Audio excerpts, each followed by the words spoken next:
so the human body, this human partitioned aspect of existence, that's a vector. And everything in your external surroundings is a matrix. And the bridge between, and so this is in linear algebra, it's called like vector matrix multiplication. When you do that, those two together, then it causes a transformation. So there would be like a point in an XY plane. By the way, did you know a point doesn't even exist? There's no such thing as a point. It just references like a point in an XY geometric plane. But there is, anyway, I don't even remember what I was talking about. Linear algebra. So when you take a vector, which could be like a point on an XY geometric plane, and then you multiply it by a matrix, then that there's a shift. The point changes, and that concept applies just as much in this context I'm talking about here, where it's like, so it's like, instead of the point being, instead of the vector being that point in geometric XY plane,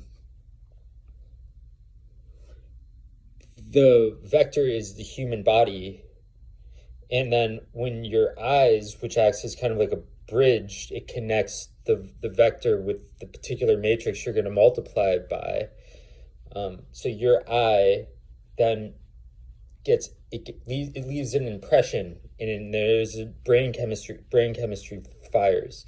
So there's a different brain chemistry reaction from me looking at that blue light over there as there is to me looking at this painting over here.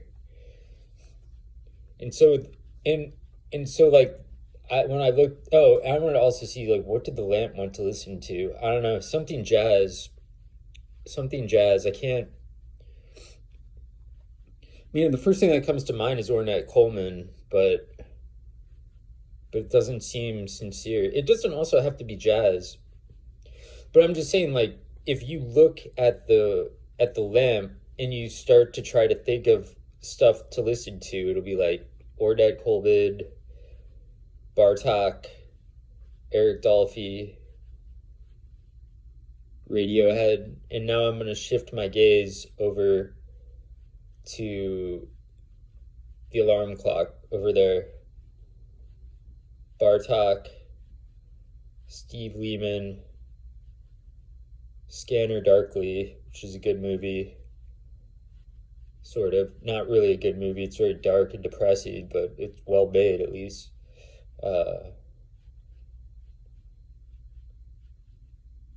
Out to Lunch, which is Eric Dolphy album. Miles Davis 60s Quintet. So it's just like it influences you as much as somebody saying a sentence to you and then somebody saying another sentence to you in a completely different topic. It's like those are two different matrices. Okay, bye, thank you.